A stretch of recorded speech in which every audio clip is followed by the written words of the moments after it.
friends? It's Trevor, it's Avery, it's Pat, it's the citywide special. The Eagles have won the fucking Super Bowl, baby! Yeah. Woo! Champs. That's right. That's right. Yeah, man, feels good. Feels good to be a champ. I mean, this week of work has been an absolute joke, I will say. Had off Monday, obviously, win or lose, but having off on a victory Monday was perfection. And the rest of this week, having off Friday for the fucking parade has been easy. Yeah, I mean, I just, I can't. My two brain cells were fighting real hard this week while I was plugging them numbers in. Yeah, I mean, lucky you had off Monday. Ugh, I did not, but it's well worth it, right? It was either take off Monday and have to work the parade, or it was either work Monday and struggle through it, which a lot of people in the Delaware Valley probably did that, so they could have off for the parade, which is tomorrow. Yeah. So I think I made the right decision. Some of our other friends did not make that decision, and they're going to miss out on what's going to be an epic day tomorrow.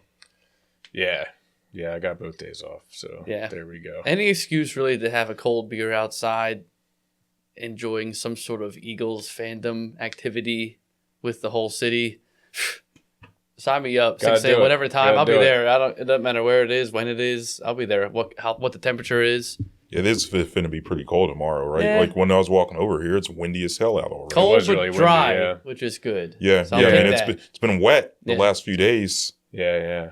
That snow the other day, that was no joke. I did. It was funny, like looking at the forecast for the week. It was like rain, and then Friday is like totally clear and it's rain. And someone screenshotted that and was like, "You're telling me that God is an Eagles fan?"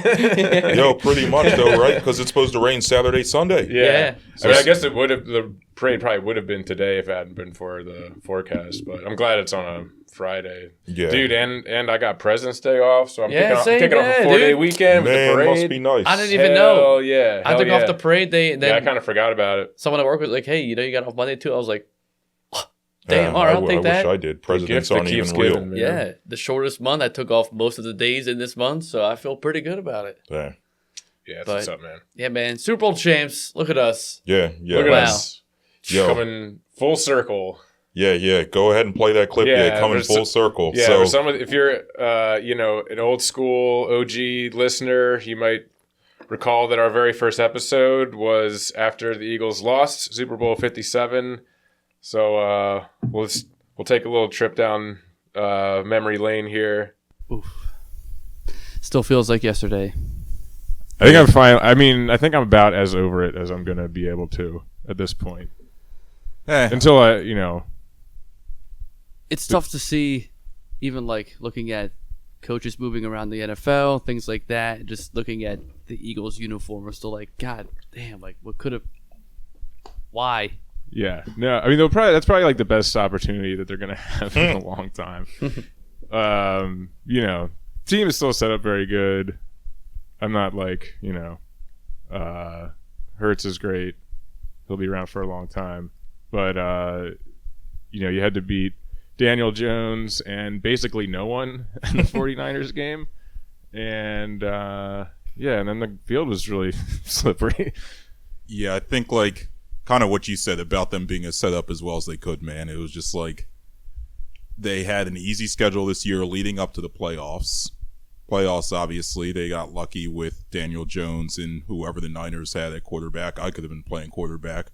But then, I mean, you end up in the Super Bowl. You've got Hurts, you've got Hall of Famers and Kelsey, Lane Johnson. Like, it's stacked for you for you to succeed. And then just you ran into the best quarterback of our generation. Probably go down as the best quarterback of all time. You run into Andy Reid, a phenomenal coach. And, for the first half, you kind of outclassed them. But, I mean, they found a way to win. And all I could remember just after the Super Bowl was, hey, it's great that we've out there. We played a great first half, but we'll be lucky to get there again. I mean, it's kind of like the 2019 Sixers that lost on that Kawhi shot. It's just like... Okay, I think you can cut it there. We got lucky. I mean, wow. Yo, it's so funny how much it's changed. What a difference 2 years makes. 2 years, man. I know. We're sitting here lamenting, they'll never make it again. They ran up against the better team. They just got out-coached, outplayed, outclassed. They'd probably be lucky to make it here again. I mean, the whole tone of that Eagles segment, I listened to it today, actually. We were just so morose and just downtrodden the whole time. Yeah. I'm like, damn, if only we could have fast-forwarded 2 years. Well, I think as a franchise too, right? Like it took, however long it took to get the first ever Super Bowl win as well, right? We got that little taste of like, oh my God, that's how amazing it feels. And, there was a decent sized gap between that win and when we first lost to the Patriots in 04-05 season. So like, yeah, we had a great run. We thought this is it, but you're seeing the dynasty being built in Kansas City. You're like, it never happened to the Eagles or any Philadelphia team really. Maybe sans the Phillies, but even that didn't really perspire to what we thought it would be in terms of wins. But this team, they surprise us all. They go back. They have a little, edge to them. I mean, the additions of, I mentioned it in that, right? In that, the first episode, we're like, oh man, the carousel of coaches. But, you fast forward 2-3 years and we're on the upside. We got Vic Fangio back now. We got Kellen Moore. Obviously, he's gone now. But for this season, it helped. Saquon Barkley, another addition of Zach Ball and other free agents that we didn't think about at that time. So it's funny how quickly the NFL can change in terms of dynamics of your team. Yeah. I mean, people have always said that NFL stands for not for long, right? And we weren't down for that long. We had one down season. Yep. And even the year before, after that, obviously the big blunder at the end, but we bounced right back. I mean, you talk about having an easy season to get into the playoff run, to get to the Super Bowl. That season after that, we had a very strong season, and we did very well for the teams that were really good in that little, meat of the schedule. The gauntlet. Until we fucked it up at the end, but we don't have to revisit that again. But then you come back again the year after that, and bam, you're back, and you beat the dynasty. Yeah, I mean, I think to a man, a lot of the players and coaches have said they learned a lot from last year. They learned, and obviously they learned a lot from 2 years ago losing in the Super Bowl because they came out and took no prisoners in this game. Yep. Yeah. So I guess to start, I don't know, like, how are you guys like feeling leading up to this game? I tell you, I think I said it last week or 2 weeks ago whenever we did the last pod, is that like I could not tell you what score. I could not get that wrapped around my head. I could not predict how it was going to go. I did feel good about us winning. I did not see a just complete all-around dominance. I thought maybe it would be defensive-minded game, right? You got Spags against this young up-and-coming D with Vic Fangio trying to prove himself on the biggest stage.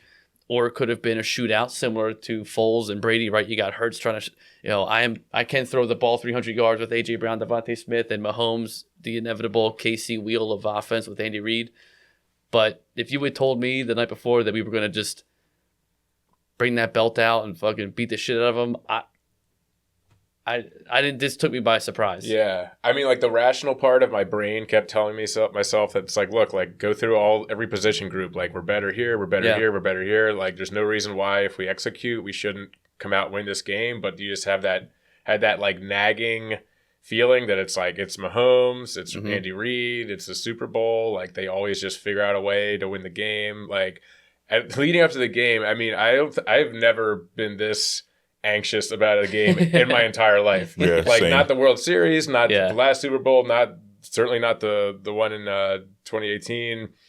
I mean, I was in the Uber on the way to your house, and I was just sitting there, and like I didn't want to like say anything because I didn't want to like freak Sprue out, but I was just like in my mind, I was like, I might actually be on the verge of a panic attack right now. Like I actually feel horrible right now. Like I felt so bad, and I finally got, and I was like, it'll be, like, once I get the Pats place, I'll be like with a bunch of people, around all my friends. It'll be nice. That'll be nice. That'll calm me down. And it's like, nope. I got here. I was just like, everybody else was just antsy. I just got here, and I'm just like, maybe I should just go in the bathroom and make myself throw up before the game starts, and I could just like level myself out a little bit. But then just. Had to get a couple beers, and then I was feeling okay. Yeah, so once the game starts, it's like it was just the nerves just disappeared and never came back. Yeah, so where I was at was Sunday morning. So here's the deal. First of all, right? So yeah, Friday night, I'm tired as hell. I get really high, and just like, all right, I got to calm my nerves. So I got to get really high. And I ordered Burger King. I was sitting there eating a Whopper and some onion rings, a milkshake. I'm like, okay, I forgot all about the Super Bowl. I'm so focused on just grubbing down. I got the munchies. You know what I'm saying? So then I wake up Friday night in the middle of the night after the high wears off. It's like 2 a.m. I can't really sleep. I roll over. I go back to bed. It's like 6 and I'm just up and I can't stop thinking about the Super Bowl. Can't stop thinking about it. It's going through my mind. You came over to pick the crock pot up at 8 or 9. I'd already been up for 4 hours. Yeah, it was just early. Pacing the house, making breakfast, playing video games, trying to do anything to keep myself just distracted, right? So then I ran some errands Saturday, come home, kind of go through the same thing again, get really high. I think I'm watching the Sixers, and they're blowing it epic. Oh, no, that was Friday. They blew it epically. We're not going to talk about them today, though. But whatever I was watching Saturday, was I watching the Flyers? I don't remember. I think I was watching the Flyers. And I'm like, okay, the Flyers won. They beat the Penguins, which I was happy about. I think they won that game. Anyway, so then, same thing. I go to bed nice and early. I'm like, all right, I'm going to get a good night's sleep. Nope. Wake up at 6 a.m. again on Sunday, and I'm just wired. Wired. So then Dave was on the pod last week. Shout out Dave. Shout out Septa Daddy, Bozo, if you will. He hits me up. He's like, yo, come over. Let's drink and watch Super Bowl 52 and Super Bowl 57. So I go over his house. We do a couple shots, have a beer or two. Then he says, yo, we got to put on Super Bowl 57. We got to face our demons if we're going to overcome this today. I'm like, dude, I don't know, man. Spag scares me. I ain't scared about Mahomes. Think our defense is going to handle him. I think our offense is going to be able to do a little something. But Spags, man, he's a schemer. I don't know what he's going to do. Dave's like, nah, man, you got to do it. We got to face our demons. We got to overcome it. So we borrowed ourselves to watch the highlights. I'm so glad we did. Because then right after that, I was like, okay, the revenge tour is on, baby. Yeah, man. We're coming for that ass. And even last week when we did the pod, I predicted a 2-score game. I didn't predict us being up 37-0. Yeah. You know what I mean? No, I mean, it was just, to your point, too, like, I got terrible sleep the whole week before, but I think a combination of both were like, I wasn't restless because I was nervous. I was just so excited to see the game. Right. Right? You're anxious about, like, to your point, Trevor, like, yeah, across the board, we should dominate this game, right? Every position group we're better at all of them. We're younger. We're stronger. They've played better. We got the number one defense, number one rushing offense. Jalen Hurts is Jalen Hurts. Like, what, it's all going in our favor. But to your point, the creeping in of Kansas City and continuity and being there 3 years in a row is all that. But, yeah, man, it was just great to see. Just a sheer ass kicking. I mean, that one bad call in the beginning, right? 4th and 2, the A.J. Brown catch, beautiful catch. That was horrible. Yeah. Ticky-tacky little, offensive pass interference. Even Brady was like, I don't like that. But we got a familiar call. We got that call back. We got a makeup call. So that we got that makeup call with. I don't know how much of a makeup call that was. It seemed pretty soft. Watching dude, he gets hit right in the head. Yeah, but watching the sounded like the mic'd up version. It didn't seem is he like it was very high defenseless? impact. I mean, I don't know. He's not like. that... I mean, yeah. I guess by letter of the law it was illegal, but also you could make the case that like AJ kind of grabbed his face mask a little bit on that one. And, ticky-tacky, I think but they're both ticky-tacky. The AJ one was more ticky-tack, in my opinion. That's fine. Listen, the fact that was the only major call that was whatever, they put it on the rug. Shout out to the refs, I will say. They did play a very fair game from what I could tell. They let them play for the most part. They let everybody play. But yeah, just came out. Good for Vic Fangio, honestly. Get that monkey off his back as well, like Steve Young says. It was just pure joy. I don't think I've ever watched a Super Bowl or an Eagles game with that much pressure on it that I was just so happy the whole entire time. I know. You know what I really love about this game, looking back at it, that who really enjoyed watching this game? Eagles fans. You know who else really enjoyed watching this game? Nobody. Absolutely no one else besides Eagles fans. No, I would beg to differ on that, I mean, maybe, I don't know. Here's who else enjoyed watching that game, right? Bills fans. Okay, yeah. People who just really Ravens fans. Sure, what I'm saying? But people that were just I just want to see a good game. Most casuals, yeah. But it just felt like a game that was just for us. You know what I mean? Oh yeah. I mean, the place sounded like a home game too. Yeah. I mean, we took over that stadium. Yeah, the week of preparation, all that shit. You're watching Mike Jarrett getting all fucked up on Bourbon Street and doing some weird shit, but the place sounded rocking for all. I mean, watching that mic'd up version, even the other replays of Cooper DeJean and all the other languages running that back, the place went nuts. Yeah, the place did like that. erupted when Yeah. he got that. I pick. mean, there's just complete demoralization of the Kansas City Chiefs. Fuck Andy Reid, fuck Pat Mahomes, fuck Travis Kelce, fuck Donald Trump. Yeah. It was just great to just Yeah. beat the fucking brakes off a team on the biggest stage. Yeah. That was incredible. Yeah. Yeah, I mean, again, I thought we were going to win. To blow them out like that, dude, it was just funny. There were several times during that game, starting with the Jahan Dotson catch. Oh my God. Where I yeah. just started cracking up. Which I I didn't- shout out Dave. Yeah, man. Dave Yeah, called man. that. Yep. Dave really called that. Bozo's best Bozo bets. was He called nailing a it. couple. Bozo he nailed called it. Goddard. He called Eagles Gainwell. money line, Gainwell. He called Jahan Dotson. Yep. Yeah, Dave was like white on rice with all that shit. But Mhm. yeah, it was just, there were so many moments in that game where I was just laughing. Yeah. You know what I mean? Milton Williams, I bet Milton Williams anytime sack, he got 2 sacks. Yep. I started dying when he got the second one. I'm like, damn, this is hilarious. Or the Cooper DeJean interception, the pick 6, I just started cracking up. Yep. I didn't know how to Yeah. react. Well, after those 2 sacks, I said, let's get a pick here. I told you, I looked at you and Dave. I said, we're Yeah, getting a pick you right here. called it. And then, Yep. I mean, I'd say pick 6, but I was like, pick right here. And bang. It just felt like it was meant to be. And it was incredible to watch. There's very few games that you could watch where things just click. You know, they always talk about 3 phases of the game. Everyone's doing well, this and that. Cooper DeJean gets a pick 6, first interception for an Eagles player in a Super Bowl. I mean, Jalen Hurts' revenge tour. Jeremiah Trotter Jr. doing the fucking Trotter Axeman Yeah, that was shit, so man. cool, man. That was awesome, dude. It just... The return of BG, he only had 1 tackle. He Mhm. drew a hold.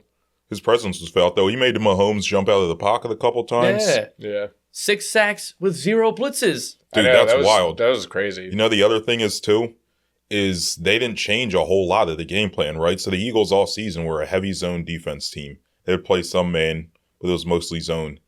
And you know what? The whole game, they only played 2 snaps of man coverage. Mm-hmm. So they danced with the girl that got them there, man. No blitzes, or very seldom did they blitz during the regular season. No blitzes in this game. Man, very little man coverage, a lot of zone, and a lot of just relying on your front 4, just letting your horses go to work. Jalen Carter, he was held in check because they were doubling him all the time, but you end up with Josh Sweat having 2.5. Travis Kelce trying to block him. Right. Travis Yeah. Kelce, even when he was like 5 years younger, he's not blocking a D end. Mhm. Hell no.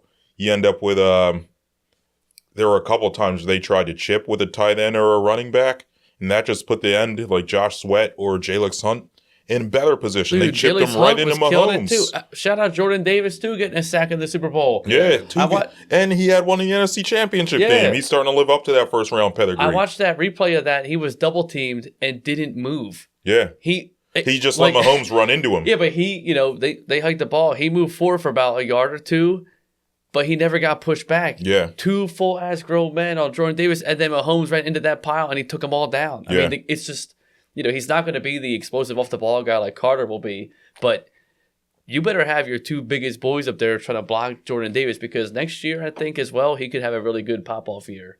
But it was just great to see all those young guys eat. That one clip where you see Nolan Smith, Jalen Carter, and Jordan Davis in the front. It's like that Bulldog defense from 2020, 2021, whenever they all played and won the championship. Like, it's crazy how amazing they're playing at the highest level then in college and at the highest level in the NFL too, and still producing. Yeah. I kind of, when we were looking at Jalen Carter and Nolan Smith in the draft, people were like, yeah, well, you already have Jordan Davis and Nakobe Dean and Keely Ringo. Let's make it to Georgia Bulldogs. I know I kind of dumped all over them. Like, yeah, why the hell is that going to matter? Almost Yeah. felt like too many. Yeah, right? And it's just Yeah. like, yeah, they played together in college. Big Wolf. Who the hell cares? And that defense was historic. Oh, it was really for the good. Bulldogs, yeah. But, like, you don't expect their play to translate to the NFL that way. But it has, right? Like, all these dudes are so tight-knit, and they just really understand each other's tendencies and their chemistry. And you have 3 of them on the D-line together, right? And that D-line was feasting. So, yeah, it clearly means a lot, and it's worth something. Obviously, having a genius like Fangio makes a big difference, too, right? Well, having that Bulldogs in the locker room was a lot better than having all those Florida guys in the locker room. I'll tell you what, though. They tried doing that shit, too, and everybody tried drafting all the guys from the Florida Gators, and they all didn't really pan out that way. But, Georgia, was it Kirby Smart, whatever the coach is down there that had them all down there for a while. Like they're doing it right, whatever they're doing in that little run that they had, because they are playing their ass off, and it's just so great to see all these young guys mixed with the vets that we have, with Brandon Graham getting a second ring and Lane Johnson getting a second ring. No, it's exciting. a beautiful thing. Yo, since we're speaking about the defense, so in that clip that we just played from the OG episode of the pod, I'm talking about how we're facing the best quarterback and head coach of our generation. And I still think that they are. I don't think you can say that technically, because our generation does include I guess it Bill includes Belichick Brady and Brady. And Yeah. I think this game probably took a stamper back. Maybe not for Reed, because there's only, he's not playing. People don't really care about the GOAT coach all the time. But as a quarterback, I feel like they care about that conversation. I think that this probably set back a little bit of the time frame of when we can GOAT Pat Mahomes. I think it's still all that goes to Brady. Yeah, I mean, it was you bring definitely up a good night for Tom you Brady. bring up a good point. Brady's still technically our generation. Let's call it the last 5 years. Best quarterback coach of the last 5. Whatever. Sure. My point. They're the most recent NFL dynasty. The point I'm trying to make is, they've dominated the league for much of the last 5 years. You know what I'm saying? Yeah. And this stat was from Shio Kapadia, right? So through 3 quarters, Mahomes was 539th out of 553 quarterback performances this year, and expected points, what's EPA? Expected points added per play. So yeah, an efficiency stat. The best quarterback in the league the last 5 years running was one of the worst quarterbacks all season. And it's just because of that defense. Fangio, we had Johnny Gans, right? We had a facsimile of the Fangio defense last year with Desai as well. And it didn't work. But now when you get the OG in here, he done turned things around. He had this one quote, He had this quote at the start of training camp this year. Let me find this. He straight up said to the players, "It's not your fault you don't work hard."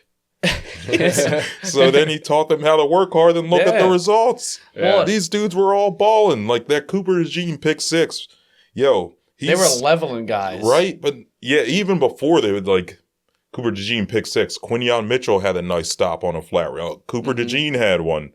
Right? But the pick 6 is so sick because it's, what do you call it? Cover 4. It's quarters where it's the 4 guys deep, and Cooper DeJean's the underneath defensive player. And typically, that underneath defensive player is probably going to travel a little bit. He's going to drop back more than Cooper DeJean did.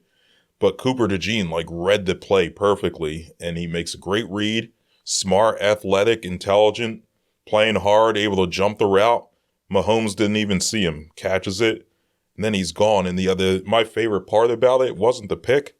It's how many guys are blocking for him. These aren't offensive linemen and, receivers. These are defensive guys. They aren't used to blocking, but they're throwing blocks all over the place to help him get in the end zone.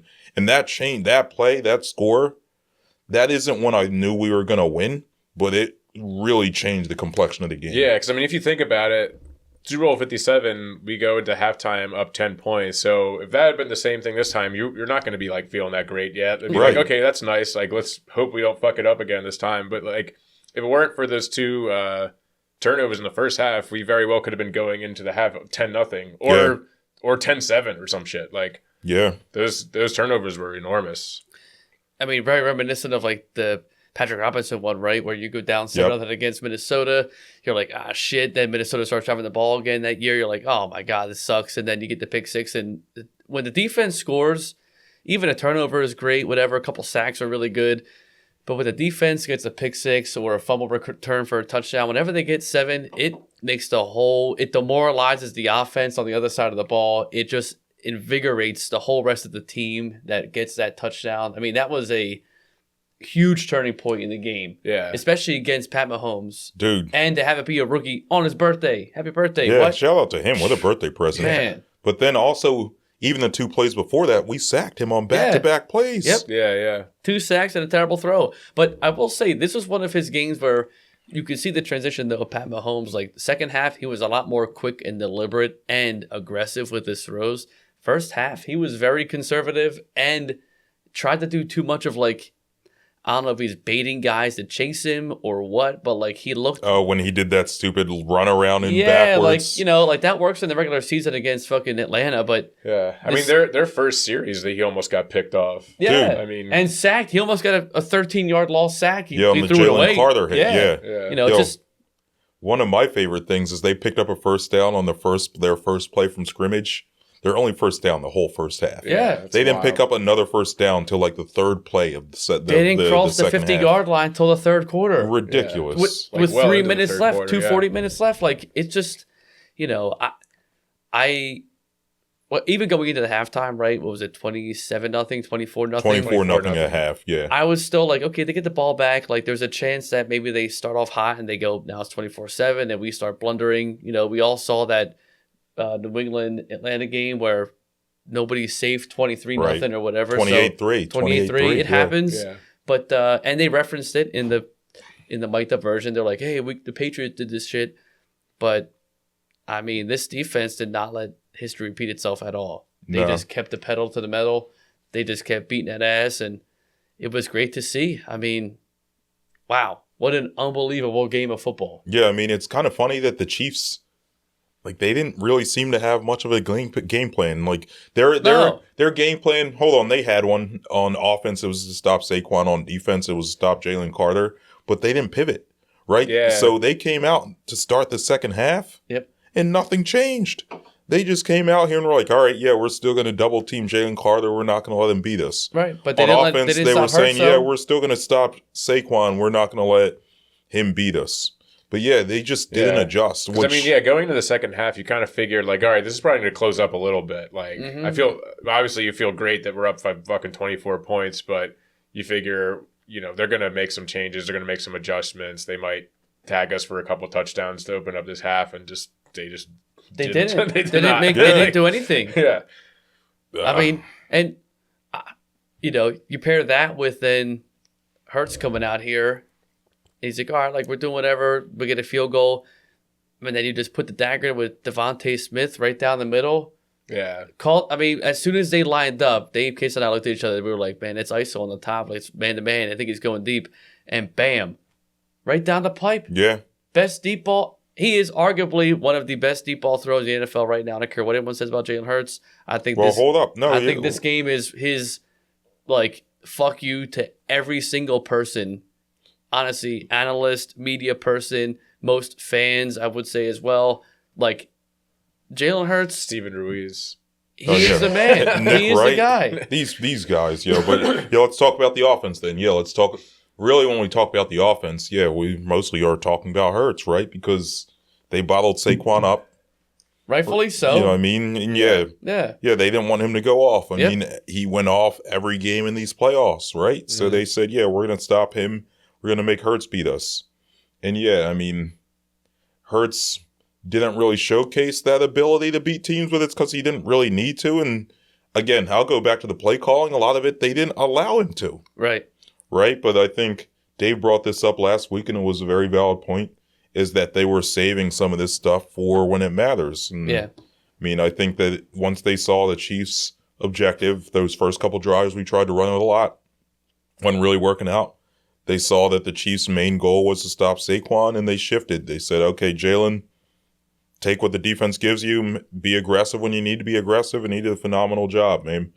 And the people that are saying, yeah, like Jalen Hurts isn't much of a quarterback, he's a running back that sometimes throws, they can kiss my ass on Broad Street, dude. Some of these plays he was making, even from the start of the game, the A.J. Brown throw. Oh, my God. Even though, A yeah, dime. it's a penalty, probably shouldn't have been perfect throw. The Jahan Dotson throw Yep. on the mic'd up. He's right before that play, he's like, let's go, Jahan. Yep. He knew in his mind the whole time where he's going with that ball. Throws it right on a dime to him. The Goddard play in that first drive. Yep. Yeah. Even that Saquon Barkley one. I mean, Saquon redeemed himself by catching it, but him falling down and Jalen Hurts Yeah, that was a hell of a throw putting that on the ball run, scrambling. right on his numbers like that, falling down and giving Saquon a chance to catch that shit. Incredible. Yeah. I mean, and then when he had to run, he broke his own record. Dude, some of those 70 scrambles in rushing the yards third on the Super quarter, Bowl those were quarterback. He broke it by 2 yards. back-breaking scrambles too. First ever, I forget the whole stat line here, but he's the first quarterback in NFL history to have the stat line that he had. 200 plus passing yards with 70 plus completion percentage with, I don't know, 60 plus rushing 70, yards. I think it's 70 plus yards. Yeah, 70 plus I think yards. it's 72 Two rushing passing yards, touchdowns, one rushing touchdown. I mean, what more do you want from the man? So Yeah. he's Like so what? here's what the people are going to say. And again, I don't agree with them at all, but these are what the people are going to say. So he only threw for 221 yards. It's like, bitch, my ass. He ran for another 70. Right. If he threw for 293 yards, you wouldn't be saying anything. Right, Yeah. and all that touch push shit could kiss my ass too. Like, yeah, his one rushing touchdown was from a yard, but the other 71 yards that he ran. I mean, a lot of those QB draws Those and design scrambles runs, were huge, he was dude. killing Yeah. them left and right. That Yeah, he was second killing the half was blitz with huge. those runs. Yeah, he was just on one. I have this Jeffrey Lurie quote, actually. Jeffrey Lurie said this about Hurts. It was wild to read this the other day. Let me find it. About when they drafted him. So no, going into the game. So this is Jeffrey Lurie. Going into this game, it was the least of my worries. I knew he would play great, just as he did 2 years ago. You worry about almost everything. That's one thing I didn't even worry about. I just said, we got the quarterback. He's 26, incredibly clutch. He knows what correlates with winning. Sometimes it's through the ground game. Sometimes it's through the passing game. You got to be able to do both. They did a really good job against Saquon today, but Jalen's a great thrower of the football, a quick decision maker when he needs to be, and he has the clutch gene. That's the what do you call this? The owner of the team. Yep. Saying this about the franchise quarterback, man. Who cares what some of these analysts of Steven Ruiz has to say? Right? Like, Yeah. It doesn't. Have fun with Justin Herbert, you fucking nerd. Yeah. That's all I Have have to say. have fun with Justin Herbert. I mean, Josh Allen, Lamar Jackson, Joe Burrow are all great.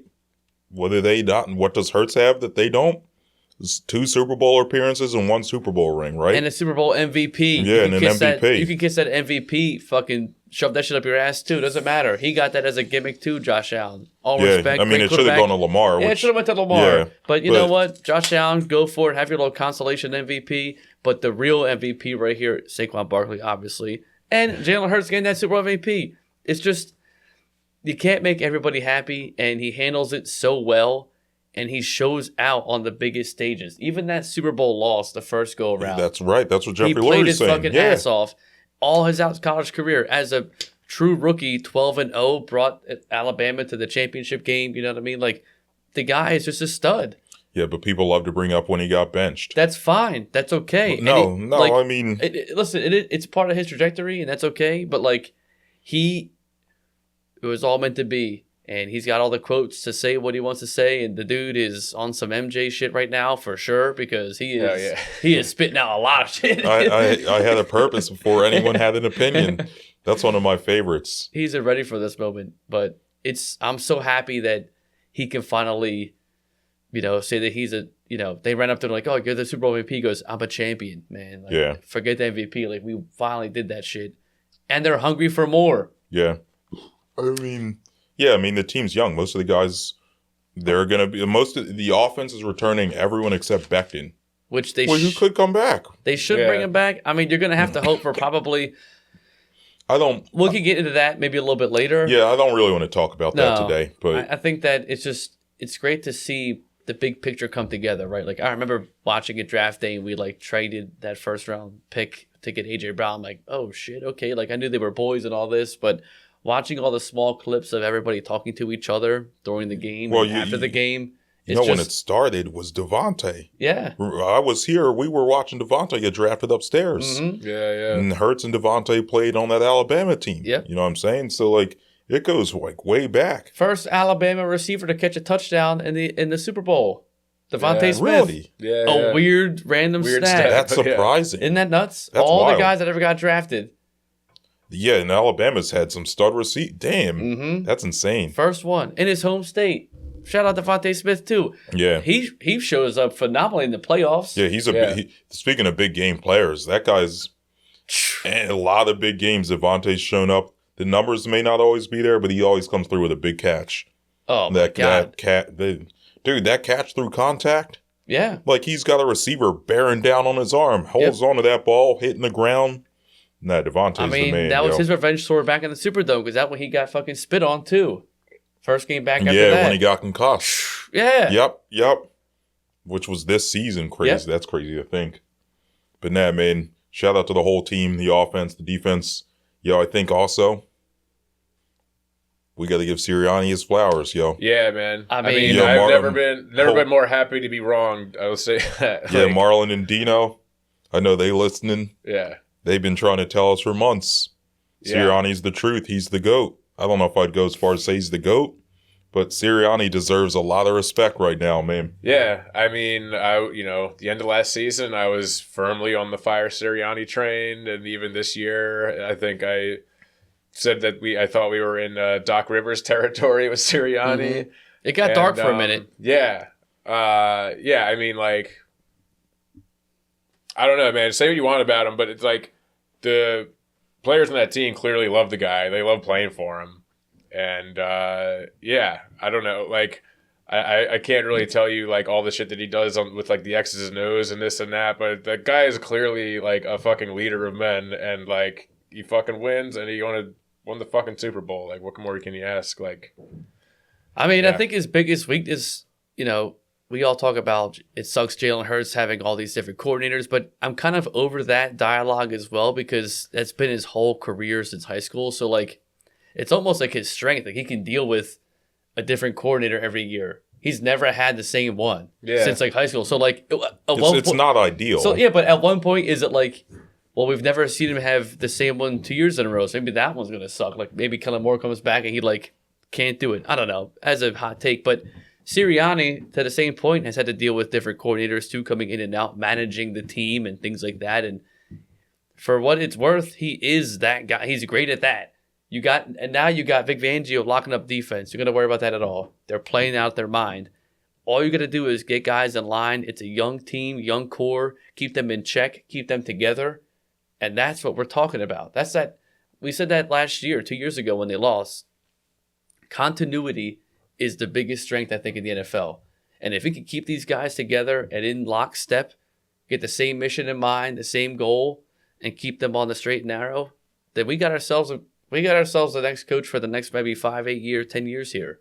Yeah. I mean, I think Sirianni's going to be around for a while yet, right? Like, when we first hired him, not we, like I didn't hire him. Jeffrey Yes, Lurie, we did. No. when the Eagles hired him, Jeffrey was Lurie there. said, yeah, we're excited about the coach you are and the coach you're going to become. And I mean, I think Jeffrey Lurie understood, this is the coach that he's going to become.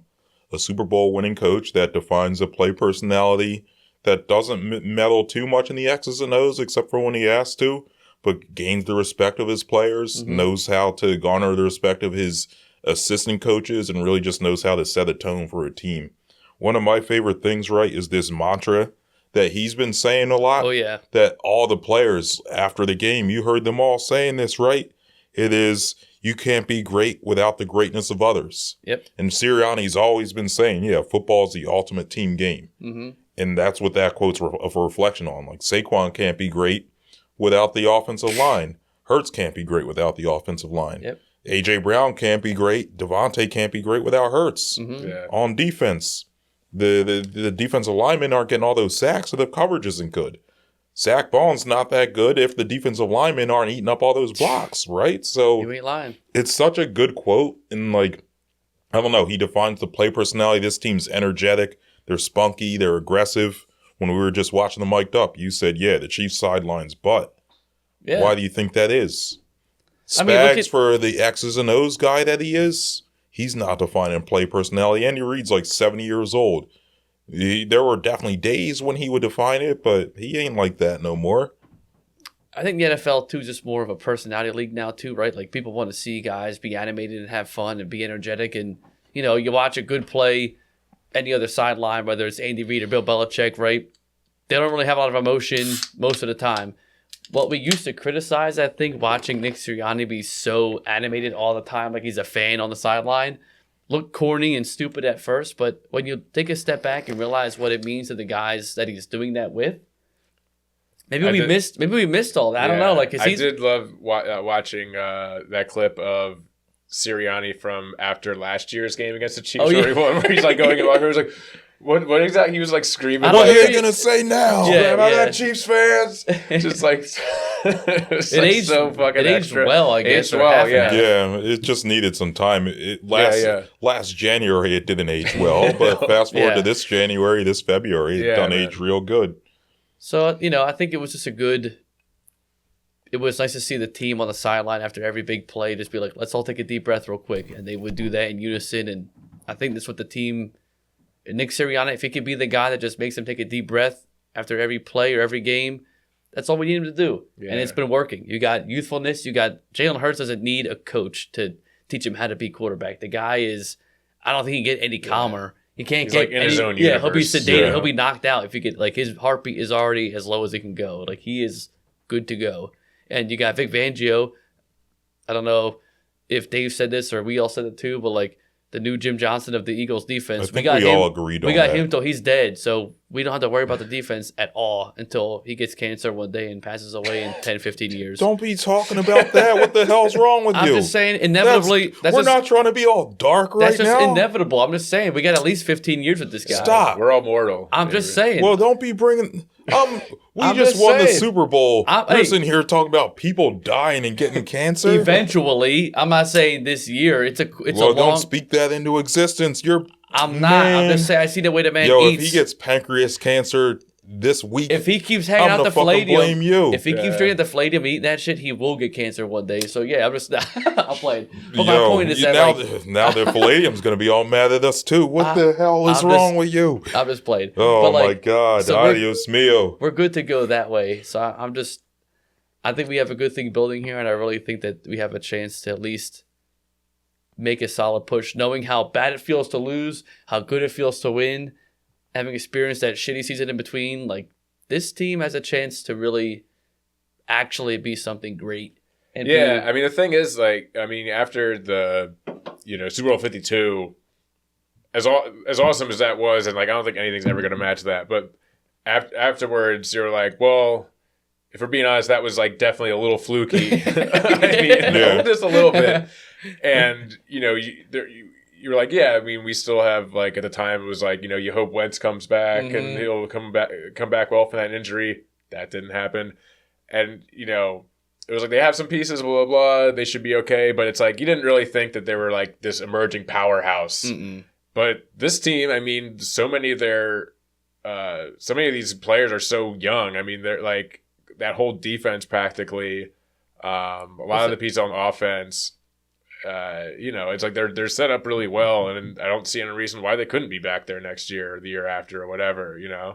Yeah, I think after Super Bowl 52, a lot of those guys you knew weren't going to be around for that much longer, right? You had like Brent Selleck was on that team. You know what I'm saying? Jason Peters was on that team, even though he was injured again, like he always is. For even like Garrett Blunt and Jay Ajayi, they were gone that next year. Like Jay that whole running Ajayi's back knees room. were torn up. You know what I'm saying? The receivers, we had Alshon. Alshon, Who got the job Justin done. Aguilar. But like him, Aguilar, Torrey Smith, none of them are game changers. You know what I mean? Defensively, we had Jenkins, who was around for a few more years, playing at a high level. I mean, Ronald Darby ended up being washed pretty shortly thereafter. None of like the corners we had really were anything special. Yeah, it was. That 2017 team, it was built entirely on the strength of you had Doug, who at the time was this hotshot new coach. You had Wentz, who even though he tore his ACL, had been playing at MVP level, and that was it.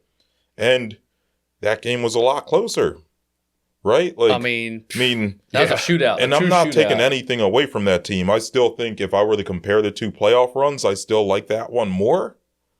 I'm probably in the minority on that, but probably like the magic of it more because So here's the deal. Here's why I say that.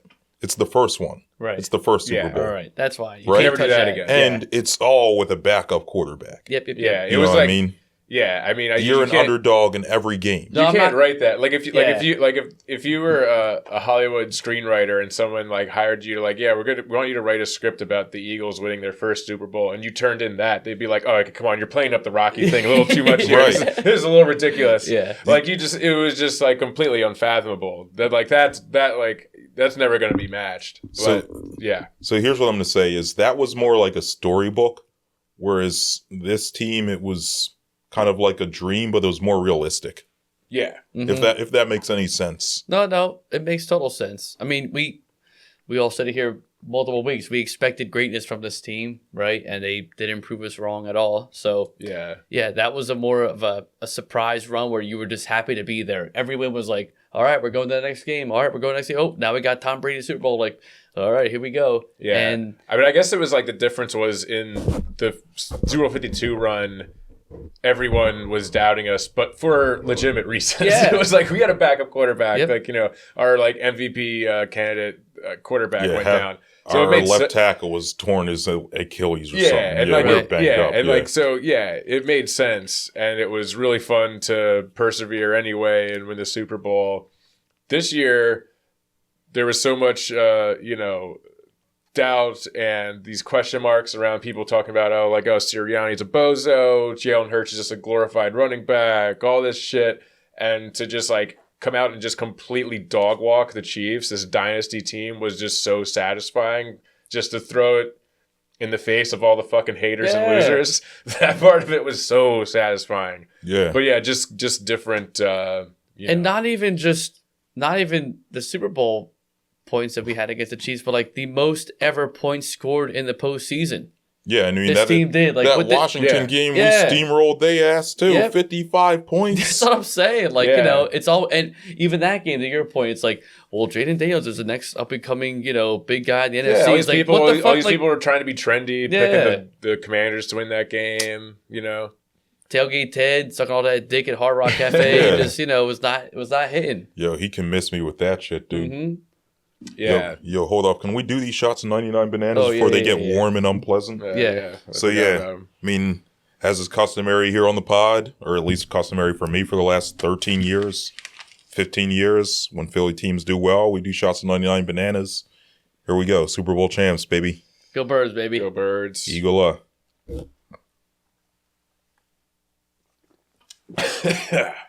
All right, we can continue. Sorry. That started to get warm already. Yo, hold up. Funny story, right? So, I had a bottle of 99 bananas at home. And then I had two that I brought here for the Super Right. Bowl party. And we drank the one. We drained it.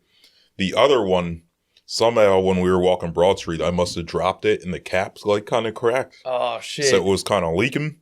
It's all So when sticky. I got home, I realized that. I was like, damn, my shit's leaky.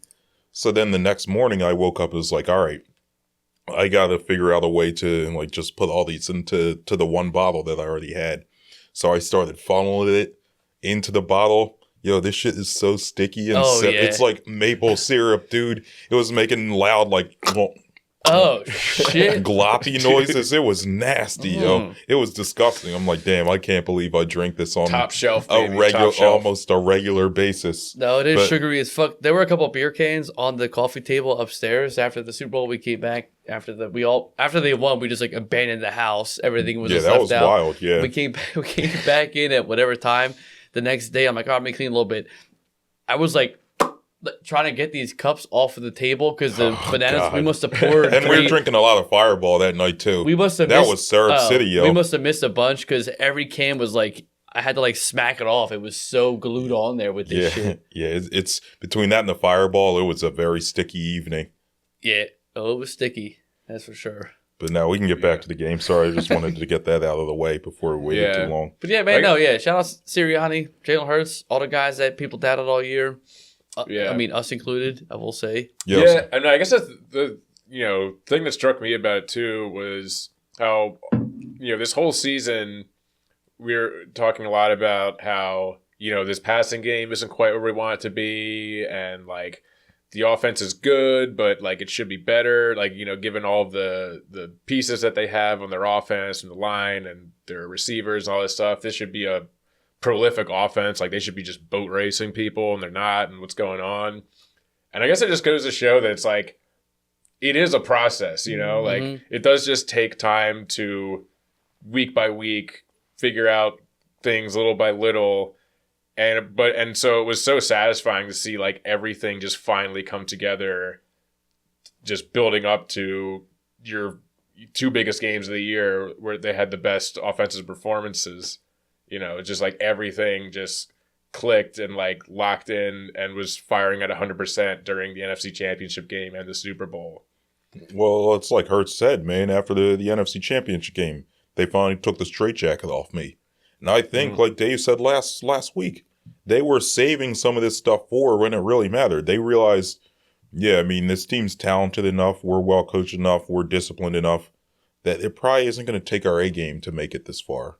I mean, that Rams game, it got really close, but that's a weird weather game. Also, Hurts gets hurt in the third quarter. All sorts of weird shit happens in that one. But I think like they realized, okay, this is the big stage. These teams are going to come at us with everything they got. We got to be ready to adjust. We either come out here with our A game, our best game plan. We got to make sure our dogs are ready. And they delivered. Yeah, I mean, also, you know, it's a fine dance the NFL is, right? And I think I'd rather trust in any sense, right? Everyone always says defense wins championships and all that, right? They all played their ass off the last really 10, 12 weeks of the season, including playoffs, right? This defense did in terms of turnover differential. I think we were plus 12 in the playoffs. Yeah. The next team was plus 2. It's just incredible. So, yeah, as an offensive-minded team, right, you got A.J. Brown, Devontae Smith, Dallas Goedert. You're biting at the chop to go throw the ball. You want to go deep, right? That's what everyone's expecting you to do. But you got that O-line and Saquon, and the defense gives you the ball every 10 plays, statistically speaking, anyway, in the playoffs.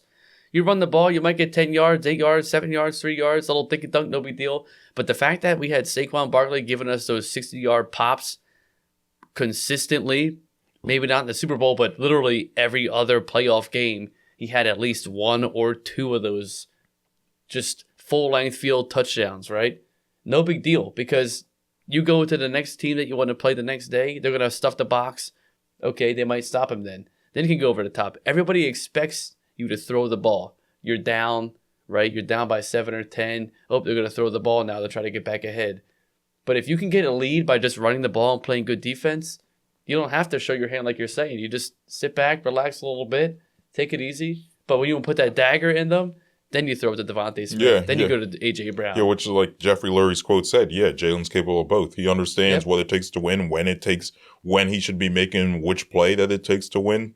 It's just, dude, all these people saying, yeah, Hurts is in the top 10 quarterback. I would put him in the top 5 right now. How could you not? Yeah, I mean, right? honestly, in my opinion, I think, like, sure, he might not be the most statistically best quarterback in terms of yards or touchdown passes or whatever you want to put it into, but, like, the management of the game, he excels at. And he knows how to put guys in position to win. It's funny how, like, game manager is always kind of, said as kind of a slight to quarterbacks. Like, he's just like a game manager type. But it's like, well, isn't that the whole fucking job? Right. Isn't that like what he's supposed to be doing? Kind of. It's in the name. You're quarterbacking the offense. Yeah, you are literally managing the offense. And like to that, like I think this year, especially with Kelsey being gone, he's really been able to show how good he is pre-snap. Yeah, and that showed a lot in this game. I mean that bomb to Devontae, like he checked into that play. Yep. The other big play I like to highlight is the Saquon run in the NFC Championship game. The first play, he checks into that. Mm-hmm. Yeah, he's been doing that all season. And he smiled. So it's like, I mean, I guess, if you want to get really nitpicky, like he could probably be a little better, like post-snap, like, running through his reads or whatever. Like there's like things that you can improve upon, but like pre-snap, like assessing a defense, like he's been really fucking good. And he's 26 years old. Yeah, I mean, exactly. he's not. He's one of the youngest quarterbacks to ever win a Super Bowl. He does what he has to do to win games, and that's his best statistic is his win percentage. And Nick Sirianni, they both just win. They know how to play the game. What do you want to call it? Game management or whatever it is, but the stats speak for themselves. Oh, I've been talking about Sirianni after the bye week for 3 years. He don't need to be. Sirianni, I think, is 4-1 after a bye week, or might be 5-1 now. This Baldiani era has been a unmatched run right there, I will say. Yeah, shout out to Nick Sirianni, yo. Yeah, he got to shave his head every year. Yeah, just got after the bye. He's not much older than us. He's a total bro. I fucks with Nick Sirianni, yo. Mm-hmm. You seen him on stage after the parade, or not the parade, the party, when he was singing, "Everybody's talking all this stuff about me. Why don't they just let me live?" He was singing some Bobby Brown, "My Prerogative," yo. But he's right. Everyone's been giving him all this business all season, us included, me included. Yeah. He's making all the haters eat our words, yo. And good for him. Good for him. It just felt good to see it all come together in one big moment against, again, a evil dynasty of the Chiefs and what they want to be. You know, they had that sorry-ass sideline saying all kind of weird shit. Hey, man, I got you. Dog. Shut the fuck up. You ain't got nobody. They all played like a bunch of pussies over there. Yo. It was just a sheer dominant. You couldn't do shit. The one Fuck all play, that. we talked about this before we started recording. The play where Mahomes is scrambling and Kelsey just standing there at midfield. Dude, that was what the hell was that? That dude? was abhorrent. I mean, even like, and people were like, "Well, he saw the flag," and it's like, okay, but like, you still try to keep your quarterback from getting killed, right? Yeah, like when you. Oh my god! Yeah, Chiefs fans were pissed about that one. Yeah, rightfully so. And yeah, I mean, there were a whole bunch of examples of them just not really playing for each other. Yeah, Like DeAndre Hopkins drops that ball, dude. You would think he'd be like, "Oh, my bad, dog." Like he'd be walking back the sidelines, like, "Oh, it's on me." Just gets up and walks away. Like, what the hell is that? It's not even about the person that has a bad play or missed tackle getting up and apologizing to the team. Every single play that I saw in the mic'd up version of the game, even watching it too, there's always someone else there picking somebody up from the Eagles team, saying something to them, "Hey, great job, man. Dude, this team was so much more connected." yeah. The Chiefs were just, they dropped the ball, nobody talks to the guy. That's it. You're right. Yeah, I feel like a lot of times as fans, we tend to think that the whole like intangible stuff is kind of overblown, and it's like, well, we really only care like what you can do on the field, and all this like, other stuff is just kind of fluff. But I think when you watch those mic'd up things, it kind of does put it in perspective. It's like that shit actually does matter. Yeah, man. Like I think you really saw like how good of a leader Saquon is. Oh my Whereas, god! like, He's awesome in all the clips. Yeah, like every time we scored or had a big play, like he was just like, keep it here, keep it down. Like this game isn't over. Pretend like it's nothing. Mm-hmm. Like after every play, and like Zach Bond too was Oh my like, god! Really great with everyone. Like Yeah. he was really good. Like just talking to Cooper DeJean and stuff. Like that stuff is worth something. You can't beat that. You can't beat that connectivity like that, and that's perfect point right there. And I didn't see any of that on the Chiefs. Like they'd miss a tackle or miss a sack or miss a catch, and they would just go back to the sideline in silence. And that mental warfare gets you like that. If you're not connected, if you're not building that culture of building each other up like that. Well, that's my point. Sirianni's built like his core values, which I've made fun of him a lot, like compete, connect. I don't even remember what the hell some of these dumb things are. They obviously aren't that dumb. As dumb as I'm dismissing them to be. Seeds are I mean, dude, you're going all the way back to the Flower speech. Yeah, man, that Flowers looking pretty They big. put a That flower's in full bloom. How about that though? He made his first opening speech was all about planting seeds and making flowers, right? And now he's coming down Broad Street on Valentine's Day with all them roses coming out for him. Come on now, He look about at to that. get me a rose. Look at that. I'm about to be out there catching a rose. Yo, when we won in 2018. I'm about to give him a kiss real quick. Dude, when we won in 2018, we were on the roof of the mansion on Broad and Morris.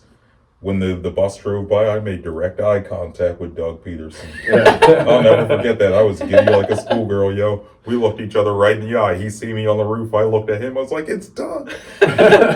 And I was giddy like a schoolgirl. I was giggling. Yeah. And then Jason Kelsey threw that Bud Light on the roof that Dave caught. Oh, yeah.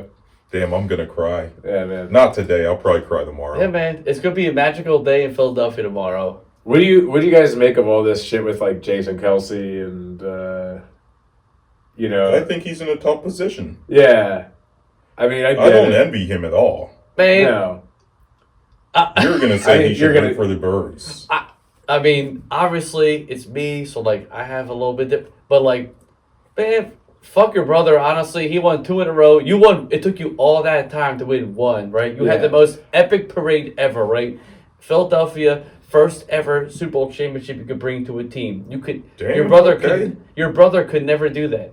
He was able to bring the first ever ring to a city, which is even more epic. So because of that, he's not supposed to care that his brother lost. His brother already has fucking, what, 2, 3? Mm-mm. Who gives a shit? Honestly, I think the thing he can is- care. I think he can care. I think if it was a close game and they lost, then Jason Kelsey wouldn't be like, oh, this was so like hard for me. It's the fact that it was so demoralizing and just like an onslaught of a loss. But at the end of the day, it's like I don't know, like Jason Kelsey, Eagles legend, putting him on the Mount Rushmore, all that shit, can't take any of that away from him. But like if I'm being honest, like at this point, like he's more of like a media personality at this point. And that's fine. Good for him. Like, he built a really great career for himself. But, like, I'm just, as an Eagles fan, I'm just not going to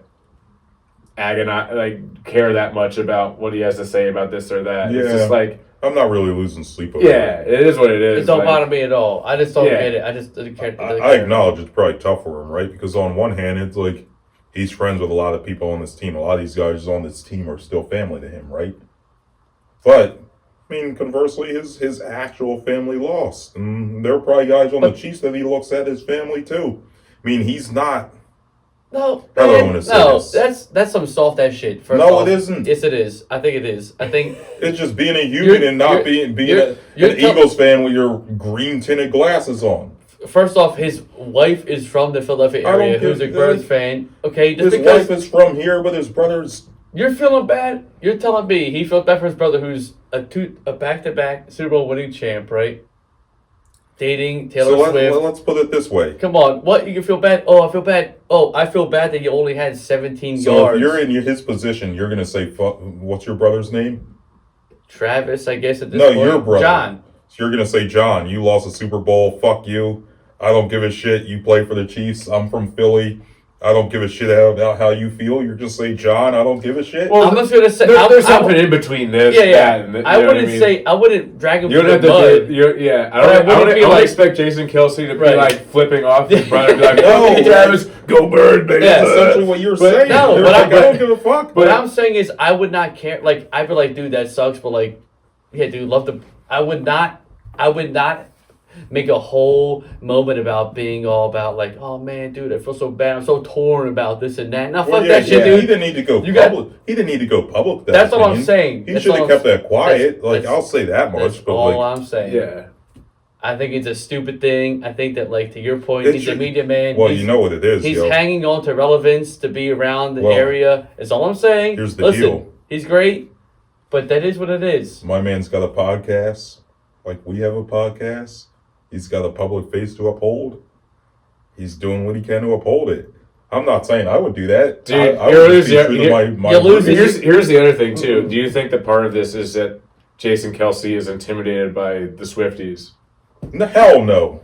They are rabid, though. Do you see what they were? DJ. Yeah, they were going after his mom. Yeah. Mm-hmm. Dude, those people need to be institutionalized. I'm sorry. They do. They're crazy. I don't like. Look, I'm not like a Taylor Swift hater. I'm pretty sure we've gone over this on the podcast. Yeah, I think you like her more than either of us. Yeah. Yeah, I don't even like. I'm not like into her music or anything. I just think she's like fine. You're blushing right now, though, a little bit. Yeah, you said you think she's fine. I think I'm fine. Not in that sense. Get the fuck out of here. I caught that. I saw that. I saw them cheeks. I just say I don't think there's anything wrong with her. I think people are like rabidly like people that like hate her are kind of like weird, like to care that much about like a person who makes music for I don't care about her any more than I care about anyone or anything else that isn't an important exactly thing. Yeah, it doesn't matter, but it's like the people that are the fucking like psychotic fans of hers are like fucking nuts. No, they're lunatics. They should be in a facility. I mean, CJGJ was funny as hell though. Dude, that post. You should have stayed with that picture. I mean, that's. I think I said that on this pod once. He deserves to be in the Hall of Fame just for that. To be honest with you. I mean, I don't know. Like, I'm not going to say what I was about to say. I think I said it on the pod once. Safe space. I mean, he went from banging like a thick, fine black woman to like no disrespect to Taylor Swift. Like she's cute and she's pretty, but she's tall and like kind of a bored, like respectfully. She lean and mean. Yeah, like I don't mean that disrespectfully. It just is what it is, right? So CJGJ wasn't wrong. It was just funny that he had to just post that publicly. That's just a wild man. Right I will say that picture yeah. was a great clip of him having reservation. Yeah, no, we said that during the game. Yeah, we said that when that happened. That play though, like I said, CJGJ having that reservation to be like, That was the biggest mental warfare right there. When he hit Travis Kelce in the hips. Oh, and he dropped stands it real back with quick, his and he arms just at his sat there. side. Yeah. That was watching the game 6 weeks ago. He just said something to him and got kicked Oh out yeah, of the no, game. you, me, and Dave called that right away. We were like, Yeah. damn, look at like him being smart about this. Mm-hmm. But yeah, man, I mean, shout out to him. Shout out to the whole team. I mean, I guess we should probably wrap this up. Anyway, we've been going on about the Eagles for fitting about an hour. I got to pee like a war horse. We got the parade tomorrow. I'm peeing right now. I was going to, real quick, last thing before I think, right. unless y'all have anything else. You got last it. thing. Is this the best Philly sports team ever? Yeah. I think in our lifetime, certainly. I I think, think, yeah. I think, I yeah. mean, I wasn't alive for like the 83 Sixers. Yeah. And some people have said the 70s Flyers. Flyers. Yeah, like I wasn't alive for the Broad Street Bullies. So Right. like, This now, when you talk about our lifetime, that's what I was trying to Yeah. revert to before, right? Where like we still have Brady and Belichick in our lifetime of watching them, unfortunately, be really good. But this is the best team we've ever seen in Philadelphia sports team history, I think. Yeah, no, I mean, I would agree with that. I think the only thing that even comes moderately close is those 07, 011 Phillies. Oh wait, But- Phillies, the ones that won. But no, here's the thing, right? Like, that 07 team, the 07 Phillies had a great offense and no pitching. The 08 team had decent pitching but a good offense. Their best teams were after that, Yeah. but they didn't win. Like, the 2010 and 2011 Phillies teams were objectively better than the 07 and 08 teams, objectively better than the 08 team that won, but they didn't win. We will. You know, Whereas this Eagles team was objectively the best Eagles team of the last We like may- 30 years. we may run it back, but we will never have in the same season number one defense, number one rushing offense, offensive player of the year. We'll never have this trifecta of just sheer dominance. Yeah. A Yeah. plus 10 compared to anybody else. I'll never- Differential in turnovers in the playoffs. I mean, I'll Saquon never- Barkley, 60 plus yard, not 20 plus. People are usually like, oh, No, 20 he plus had yard like runs. 7 60-plus yard runs. 7 60 plus yard runs. Yeah. 4 of which were in the playoffs. Yeah, I mean, we're not going to What? just dismantle the quote-unquote dynasty. I mean, I guess we kind of... Now, we didn't dismantle the Patriots. We beat them. We didn't put it. dismantle them. We. No, we dismantled the Chiefs. Yeah, we're we not did. going to... You know, what we did to the Chiefs right now. We did what, like in the Patriot that movie, right? When like the man, what's his name, goes into You're like talking about Mel Gibson? yeah, Mel Gibson goes to like that British officer's house, right? He's like, man, I love my Great Danes. He's like, yeah, whatever, man, your dogs are great. He walks out, goes, and they all running out right to him. That's what we just did. We just took his fucking house. We just took all his best friends from him. That's what we did. That's all. I mean, we won't ever do that again, though, right? Like, not We to this could. level. Not to this level. I mean, they're young. They're 26 this year. I mean, there's a potential where this team could. It could happen again, but, I mean, it's hard to predict a team to dominate this much. yeah. You know what I mean? To this level, right? Yeah. Like, we'll still be very good for years to come, but to this extent, But anyway, man, I mean, shout out to this team, yo. We killed it. No, we'll do that. We'll just celebrate them tomorrow. Yeah, it was an awesome At the season. parade. We'll get ready to celebrate tomorrow. And after that, I guess it's probably back to the misery of the Sixers, who we have not talked a word about. Who I have a lot to say about, by the way, but we'll save that. And the Flyers, who... We'll say that we're hungover next week then. Huh? We'll say that when we're hungover next week. Phil. Yeah, and then the Flyers are on break. The Phillies, they haven't really said a whole lot yet. They'll be in full-fledged spring training mode. We'll have more Phillies stuff to talk about. Yeah. Yeah, all right, Trevor, Yeah. you can close this down. We'll figure All out how to fix this fucked up audio situation. Yeah, figure it out later. All right, that'll just about do it for us here tonight, everybody. Please leave us a 5-star rating and review over to the podcast. Give us a subscribe on YouTube. Follow on Twitter, TikTok, Instagram, Facebook. Send us an email at citywidepod@gmail.com. And from all of us here at the Citywide, good morning, good afternoon, good night. I appreciate you, boy. Go Birds.